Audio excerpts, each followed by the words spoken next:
একটা কথা আছে যে একমাত্র বোকা ছাড়া কেউ ভবিষ্যৎ প্রেডিক্ট করার চেষ্টা করে না, এবং আমরা ওই ভবিষ্যৎ প্রেডিক্ট করার চেষ্টা করবো না, কারণ আমরা কেউই আসলে জানি না ভবিষ্যৎ কোন দিকে যাচ্ছে। বাট আমাদের একটু হইলেও তো প্ল্যান করতে হবে, তাই না? যে আমরা আমাদের ক্যারিয়ারটা কোন দিকে নিব, আমরা কোন জিনিস শিখবো, এবং তার থেকেও বেশি ইম্পর্টেন্ট হলো কোন জিনিস আমরা আসলে শিখবো না। এগুলো যদি আমরা বুঝতে না পারি, তাহলে ইন্টারনেট এর এবং এই ডিজিটাল এন্টারপ্রেনারশিপ দুনিয়ার যে র্যাপিড প্রোগ্রেশন হচ্ছে, এই প্রোগ্রেশনে আমরা অনেক পিছিয়ে যাবো এবং অনেক ক্ষেত্রে অবসলিটও হয়ে যেতে পারি। আমাদেরকে কেউ আর গোনায় ধরবে না 5 বছরের মধ্যে, এরকমও হয়ে যেতে পারে। আমার একটা ভিডিও আছে এই চ্যানেলে যেখানে আমি 9টা স্কিল নিয়ে কথা বলছি। এটা ওই ভিডিওটার একটা আপডেটেড ভিডিও, সো ওই ভিডিওটা আপনারা এই ভিডিওটার পরে অবশ্যই দেখে আসবেন, যেখানে আমি 9টা স্কিল নিয়ে কথা বলেছিলাম। যে 9টা স্কিলের যে কোনোটা যদি আপনি আজকে শিখেন, আগামী 5 বছরের জন্য আপনি সেফ। আজকে আমি আরো 5টা স্কিল নিয়ে কথা বলবো, যে 5টা স্কিলের কোনোটা যদি আপনি শিখেন, তাহলে আগামী 5 বছরের জন্য আপনি সেফ। 5 বছরের বেশি টাইমলাইন আমি বলতেছি না, কারণ দুনিয়া কোন দিকে যাচ্ছে এটা আগে থেকে প্রেডিক্ট করাটা আসলেও বেশ কষ্টকর। চলুন শুরু করা যাক। বাট তার আগে আমি একটা জিনিস আপনাদের বোঝাতে চাই, সেটা হলো আমি কি একজন জেনারেলিস্ট হব নাকি আমি একজন স্পেশালিস্ট হব। আমি একটা উদাহরণ দিয়ে আপনাদের বোঝাই। মনে করেন আমি ঠিক করলাম আমি একজন ফেসবুক এক্সপার্ট হব। এটা একটা specialist job. Facebook ad expert যদি আমি হইতে চাই, এটা স্পেশালিস্ট রোল।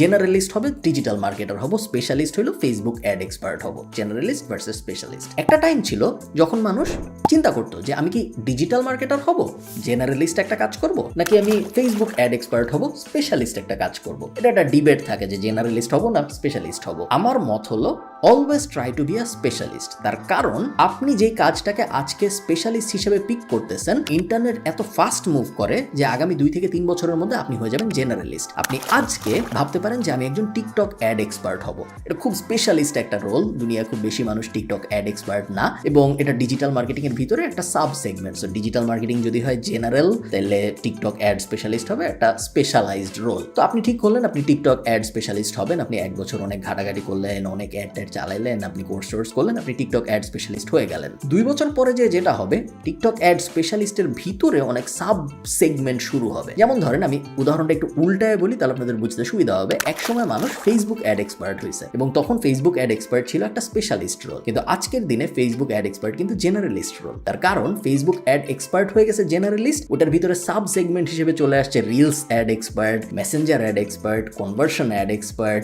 সিআরও এক্সপার্ট, এরকম বিভিন্ন জিনিস যেগুলো ফেসবুক অ্যাডের ভিতরেরই সাব শর্টস এক্সপার্ট ইত্যাদি ইত্যাদি চলে আসছে। সো যেই জিনিস আজকে স্পেশালিস্ট 2 থেকে 3 বছরের মধ্যে দুনিয়ার আপডেটের কারণে, কোম্পানির আপডেটের কারণে, ইন্টারনেটের আপডেটের কারণে ওইটাই হয়ে যাবে একটা জেনারেলাইজড রোল। আপনি চেষ্টা করবেন সবসময় একজন স্পেশালিস্ট হওয়ার, এবং তারপরে কিছুদিন পরে যে আপনি যখন দেখবেন ওই জিনিসটা আপনি যেটা দিয়ে স্পেশালাইজড ছিলেন ওটা এখন জেনারেলাইজড হয়ে গেছে, তখন আপনি আবার ওইটার ভিতর থেকে আরেকটা সাব সেগমেন্ট পিক করবেন, যেটার উপরে আপনি আবার স্পেশালাইজড হবেন। তারপর 5 বছর পরে আপনি আবার জেনারেলাইজড হয়ে যাবেন, এবং এই জিনিস চলতেই থাকবে আপনার সারা জীবন। প্রথম যে স্কিল আমরা পিক করছি সেটা হলো সেলস। সেলস দুনিয়ার সবচেয়ে ইম্পর্টেন্ট স্কিলগুলোর একটা, এবং আপনি যদি সেলসে ভালো হন, আপনি দুনিয়ার কোথাও কখনো আটকাবেন না। এখানে আমি 2টা জিনিস বলে রাখি, সেটা হলো নট বাংলাদেশি সেলস, দরজায় দরজায় যাবেন বা মানুষের ফোন দিয়ে জ্বালাবেন, ওই ধরনের সেলসের কথা আমি বলতেছি না। আমি পারসুয়েশন বেসড সেলসের কথা বলতেছি, যেখানে মানুষ আপনার কথা শুনে আপনার কাছ থেকে সলিউশন নিতে চাবে, বা আপনার লেখা পড়ে আপনার কাছ থেকে সলিউশন নিতে চাবে, ওই ধরনের সেলসের কথা বলছি। এবং সেলস শেখাটা যদি আপনি এটার সাথে ইংলিশকে কম্বাইন করতে পারেন, যে আমি সেলসেও ভালো প্লাস আমার ইংলিশও মোটামুটি ওকে, এই দুটো একটা ডেডলি কম্বো। দুনিয়ার প্রত্যেকটা কোম্পানি সেলস এক্সপার্ট খুঁজতেছে। এমন কোনো কোম্পানি নেই দুনিয়ায় যেখানে যে আপনি বলতে পারবেন যে ভাই আমি একজন সেলস এক্সপার্ট, তোমার আমাকে কোনো টাকা দিতে হবে না, আমি তোমার জিনিস বেচা শুরু করি, প্রত্যেকটা বেচার 10% কমিশন আমি নিব। দুনিয়ার এমন কোনো কোম্পানি নাই যে আপনাকে বলবে যে না আমি তোমার চাকরি দিব না, এমন কোনো কোম্পানি নাই। তো আপনি যদি সেলস এক্সপার্ট হন এবং আপনার যদি ইংলিশ স্কিল ভালো থাকে, তাহলে পুরো দুনিয়া আপনার জন্য ইমিডিয়েটলি ওপেন হয়ে যাবে। আপনি দুনিয়ার যে কোনো জায়গায় বাংলাদেশে বসে চাকরি করতে পারবেন, বা ওই দেশে চলেও যেতে পারবেন। সেলস আমার মতে 21 শতাব্দীর সবচেয়ে গুরুত্বপূর্ণ স্কিল।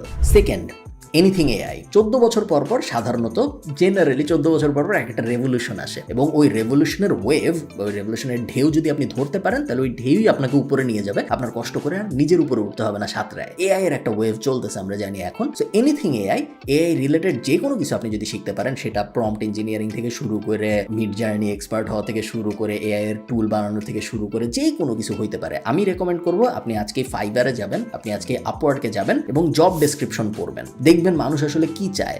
ফাইবারে গেলে আপনি ডাইরেক্ট গিগ দেখতে পারবেন মানুষের, আর আপওয়ার্কে গেলে আপনি জব দেখতে পারবেন, কোম্পানির ক্লায়েন্টরা কি ধরনের জব পোস্ট করছে, আপনি জাস্ট পড়বেন যে ক্লায়েন্টরা আসলে কি চায়। এটা যদি আমি করতে চাই তাহলে আমার কি স্কিল থাকতে হবে, এবং আপনি একটা কাগজ নিয়ে ওই কাগজের মধ্যে লিখবেন যে এই আমার যদি আজকে এই স্কিলটা থাকতো তাহলে আমি এই কাজটা করতে পারতাম। 4 দিন বা 5 দিন এটা করবেন, এবং তারপর আপনি যখন ওই কাগজটার দিকে তাকাবেন আপনি দেখবেন 20 থেকে 30টা স্কিল জমে গেছে এআই রিলেটেড, যেই 20 থেকে 30টা স্কিল থাকলে আপনি গত 4 দিনে বিভিন্ন কাজে অ্যাপ্লাই করতে পারতেন। হয়ে গেল আপনার স্কিল লিস্ট, এবং তারপরে আপনি এই 20টার মধ্যে থেকে যে কোনো 2টা 3টা বা 4টা শেখা শুরু করবেন। আগামী 6 মাসের মধ্যে শিখে ফেলার চেষ্টা করবেন, এবং তারপর কাজ শুরু করবেন। কাজ করতে করতে আপনি আগামী 2 বছরে বাকিটা শিখবেন। So anything AI highly recommended, specially in today's time. Third, copywriting. Both in Bangla and English দুইটাই কাজ করে, বাট ইংলিশ সবচেয়ে বেশি কাজ করে, কারণ সিম্পলি বিকজ ইংলিশের মার্কেটটা অনেক বড়। এমন না যে বাংলা কাজ করে না, বাংলায়ও যারা খুব ভালো লিখতে পারে তাদেরও কিন্তু অনেক ডিমান্ড। আপনারা জানেন যে কপিরাইটিং নিয়ে অনেক কোর্স আসতেছে দুনিয়ায়। কপিরাইটিং নিয়ে, বাংলা কপিরাইটিং নিয়ে অনেক কোম্পানি এখন regularly Bangla copy writer hire করতেছে যারা ভালো লিখতে পারে। আমি নিজেই দেখেছি আমাদের নেটওয়ার্কের ভিতরে প্যাসিভ জার্নালের স্টুডেন্টদের হায়ার করেছে যারা ভালো লিখতে পারে। প্যাসিভ জার্নালের ভিতরে কপিরাইটিং নিয়ে কোর্সও নাই এই মুহূর্তে, বাট তারপরে আমি দেখেছি যে আমাদের কাছেও যেহেতু বিভিন্ন কোম্পানিরা রিচ আউট করে যে অমুক স্কিলের লোক লাগবে, কপিরাইটিং বিষয়ে অনেক কোয়েরি আসছে। ভালো লিখতে পারাটা একটা স্কিল, এবং এই স্কিলের সাথে লিখতে পারার স্কিলের কোনো সম্পর্ক নেই। সবাই ইংলিশে লিখতে পারে, বাট সবাই শেক্সপিয়ার না। সবাই বাংলায় লিখতে পারে, বাট সবাই হুমায়ুন আহমেদ না। আপনাকে যে বাংলা দ্বিতীয় পত্র পড়াইতো স্কুলে, সে হুমায়ুন আহমেদের থেকে ব্যাকরণ অনেক ভালো জানতো, সে অনেক ভালো লিখতে পারতো, সে শব্দ অনেক ভালো জানতো, সে কারক, সমাজ, সন্ধি টন্ধি ইত্যাদি অনেক ভালো জানতো, কিন্তু সে হুমায়ুন আহমেদ বা রবীন্দ্রনাথ ঠাকুর হয় নাই। হুমায়ুন আহমেদ বা রবীন্দ্রনাথ ঠাকুরই হুমায়ুন আহমেদ বা রবীন্দ্রনাথ ঠাকুর হয়েছে। সো এখানে আপনার একটা জিনিস বুঝতে হবে, লিখতে পারা এবং ভালো লিখতে পারা দুইটার মধ্যে বড় ডিফারেন্স আছে। কপিরাইটিং আমার মতে সেলসের মতোই একটা খুব পারসুয়েশন স্কিল, সেগুলো খুব গুরুত্বপূর্ণ স্কিল, এবং কপিরাইটিং এর মধ্যে অন্যতম। ফোর্থ, ভিডিও এডিটিং, যেটা আমাদের 9টা স্কিলের লিস্টেও ছিল, আমি আজকেও বলতেছি, এবং স্পেসিফিক্যালি বাংলাদেশের জন্য বলছি। বাংলাদেশে আগামী 5 থেকে 10 বছরের মধ্যে অনেক মানুষ ভিডিও এডিটর খুঁজবে, এবং এনাফ ভিডিও এডিটরের সাপ্লাই এই মুহূর্তে বাংলাদেশে নাই। সবাই ভিডিও এডিটর খুঁজতেছে, শুধুমাত্র কন্টেন্ট ক্রিয়েটর না, আমরা তো খুঁজতেছি, বাট কোম্পানিরা, প্রত্যেকটা কোম্পানি ভিডিও এডিটর খুঁজতেছে, কারণ প্রত্যেকটা কোম্পানি এখন হয়ে গেছে কন্টেন্ট ফার্স্ট কোম্পানি। সবাই জানে যে আমরা যদি কন্টেন্ট না বানাই, আমাদের ইনফ্লুয়েন্সার হইতে হবে না, বাট আমরা যদি কন্টেন্ট না বানাই আমরা আস্তে আস্তে ইররেলেভেন্ট হয়ে যাবো। এবং প্রত্যেকটা কোম্পানির এখন ডিজিটাল মার্কেটিং উইং আসতেছে, যেটা আমরা 3 বছর আগে যখন আমি ডিজিটাল মার্কেটিং এ মাস্টার্স করতেছি আমরা কল্পনাও করিনি, যে কল্পনা করছি বাট আমরা দেখি নাই যে বাংলাদেশে প্রত্যেকটা কোম্পানি ডিজিটাল মার্কেটিং কে সিরিয়াসলি নেবে। এখন আপনি দেখেন যে প্রত্যেকটা কোম্পানির রেগুলার মার্কেটিং ডিভিশন আছে, ডিজিটাল মার্কেটিং ডিভিশন আছে, যেটা 3 বছর আগে ছিল না। সবাই এখন কিভাবে কন্টেন্ট বানাবো, প্রত্যেকদিন কিভাবে পোস্ট করবো, এগুলো নিয়ে চিন্তা ভাবনা করতেছে, এবং ভিডিও এডিটরের চাহিদা প্রতিনিয়ত বাড়ছে। অনেকে আমাকে বলে, স্পেশালি গত 3-4 মাসে এআই এর বুম হওয়ার কারণে এখন আরো বেশি বলতেছে যে ভাই আমি অমুক টুল দিয়ে, চ্যাট জিপিটি দিয়ে স্ক্রিপ্ট লিখবো,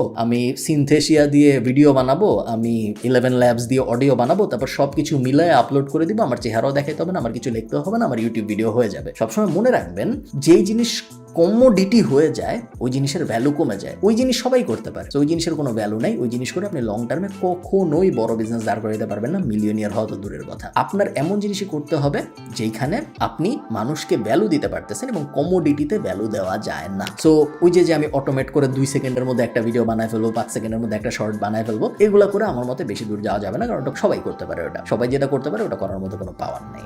last, pick an offline skill এবং try to bring it online. So আমি একটা এক্সাম্পল দিই। মনে করেন আপনার একটা অফলাইন স্কিলের প্রতি আগ্রহ অনেক বেশি। আপনি ঠিক করলেন যে আপনি গিটার বাজানো শিখবেন, খুব ভালো কথা। আপনি কোথাও যাবেন যেখানে গিটার বাজানো শিখায়, সায়েন্স ল্যাবের মোরেটরে যাবেন, এবং ওখান থেকে আপনি খুব ভালো মতো গিটার বাজানো শিখবেন, বা পিয়ানো বাজানো শিখবেন, বা দাবা খেলা শিখবেন, বাংলাদেশ দাবা ফেডারেশনে যেয়ে শিখে ফেললেন। এইবার আপনি চিন্তা করেন আপনার স্কিলটা কিভাবে অনলাইনে নিয়ে আসা যায়। আপনি যদি ইউটিউবে যে চেস প্লেয়ার অনলাইন লিখে সার্চ দেন, আপনি দেখবেন হাজার ইউটিউব চ্যানেল যারা দাবা খেলা অ্যানালাইজ করতেছে বসে বসে, এবং মিলিয়ন ভিউ হচ্ছে। আপনি justinsguitar.com গেলে দেখবেন ও অনলাইনে গিটার শিখাই একটা বিশাল বিজনেস দাঁড় করায় ফেলছে। অফলাইন স্কিল যেগুলো আছে ওগুলোর প্রত্যেকটারই অনলাইনেও ডিমান্ড আছে, বাট বেশিরভাগ মানুষ বুঝে না যে তাদের অফলাইন স্কিলটাকে যদি তারা ট্রান্সলেট করে অনলাইনে নিয়ে আসতে পারে, তাইলে সে অনলাইনে খুব বড় একটা কম্পিটিটিভ অ্যাডভান্টেজ পাবে। কারণ অনলাইনে সাধারণ মানুষ অনলাইনে কিভাবে জিনিসপত্র করা যায় এগুলো নিয়ে চিন্তা করে। অনলাইনের যে একজন উদ্যোক্তা, সে সারাক্ষণ ওইটাই চিন্তা করে যে আমি ওয়েবসাইট বানাবো, আমি অ্যাফিলিয়েট মার্কেটিং করবো, আমি ব্লগিং করবো, আমি অ্যাড বানাবো, এই সেই কিন্তু কেউ এটা চিন্তা করে না যে আমি প্রথমে মাছ ধরা শিখবো, অফলাইনে লিটারেলি মাছ ধরা শিখবো, এবং তারপরে অনলাইনে এসে মাছের হুক কিভাবে বানাবো, বানাইতে হয়, হ্যান ত্যান, এগুলো নিয়ে ব্লগ বানাবো। তো অফলাইনের স্কিল যখন আপনি অনলাইনে আনতে পারবেন, আপনি খুব বড় একটা কম্পিটিটিভ এজ পাবেন। এই এজটা আপনার ব্যবহার করতে পারা উচিত। লাস্ট 2টা ব্যাপার বলবো আমি। প্রথম কথা হইল, যেই স্কিলই আপনি শিখবেন চেষ্টা করেন ওই স্কিলের পুরো আমব্রেলাটা শিখতে। তো আপনি ফেসবুক অ্যাড এক্সপার্ট হইলেন, কিন্তু আপনি ডিজিটাল মার্কেটিং এর বাকি কিছু বুঝলেন না। গুগল অ্যাড কি জিনিস আপনাকে জিজ্ঞেস করলে আপনি বললেন যে আমি তো খালি Facebook ad expert, Google ad এক্সপার্টের কিছু আমি জানি না, গুগল অ্যাড কি জিনিস আমি জানিও না, গুগল যে অ্যাড দিতে পারে এটাই আমি জানতাম না। এই ধরনের জিনিস যেন আপনার সাথে না হয়। চেষ্টা করবেন একটা ফুল স্কেলড বা ওই যে বলে হলো ফুল স্ট্যাক ডিজিটাল মার্কেটার হইতে, বা ফুল স্ট্যাক যেই স্কিলে আপনি শেখেন ওই স্কিলের ফুল স্ট্যাক ভার্সনটা হইতে। কারণ যখন একটা ক্লায়েন্ট আপনার কাছে আসবে, ক্লায়েন্ট শুধুমাত্র ওই সাব সেগমেন্টের কোয়েশ্চেনটাই আপনাকে করবে না, সে জেনারেল অনেক কোয়েশ্চেন করবে। ওই জেনারেল কোয়েশ্চেনগুলোর উত্তর যদি আপনি দিতে না পারেন, বা আপনি যখন একটা ইন্টারভিউতে যাবেন আপনি যখন জেনারেল প্রশ্নের উত্তর দিতে পারবেন না, আপনার ওই ইন্টারভিউতে সফল হওয়ার চান্স আসলে অনেক কমে যাবে। তো এটা যেন না হয় আপনার সাথে। এবং সেকেন্ড যে কথাটা আমি বলবো সেটা হলো, এত কিছু তো আপনি বুঝলেন যে এই জিনিস শিখতে বলছে উনি, খুব ভালো কথা, শিখবো কেমনে এখন, কিভাবে কোনো কিছু শিখতে হয়, এটা নিয়ে আমার একটা ভিডিও আছে, পুরোপুরি ফ্রি কিছু মেথডের কথা বলা আছে, যেটাতে আপনি মোটামুটিভাবে দুনিয়ার যে কোনো কিছু শিখে ফেলতে পারবেন। ওই ভিডিওটা যদি আপনি এই ভিডিওটার পরে দেখেন, তাহলে আমার ধারণা আপনি খুব সুন্দর একটা ট্র্যাকে বা একটা রাস্তায় উঠে যাবেন। বাকিটা আপনার ব্যাপার, আপনি রাস্তায় কত দূর হাঁটেন বা